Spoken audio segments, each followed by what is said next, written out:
পড়াশোনার জন্য সারা পৃথিবীতে যতগুলো সিস্টেম আসছে তার মধ্যে যদি আমি বলি নাম্বার 1 সিস্টেম, সেটা হচ্ছে হাফেজি পড়ার সিস্টেম।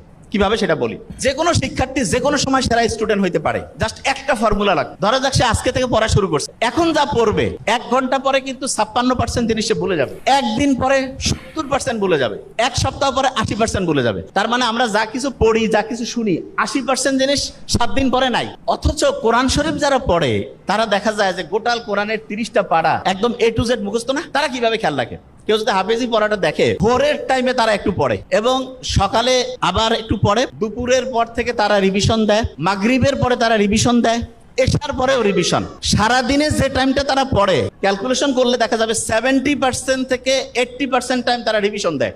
এবং ইন্টারন্যাশনালি বলতেছে যে একটা স্টুডেন্ট অসাধারণ হবে যদি সে দৈনিক যে পরিমাণ টাইম পড়ে তার 70% টাইম সে যদি রেগুলার রিভিশন দেয়, তাহলে সে অসাধারণ স্টুডেন্ট হবে।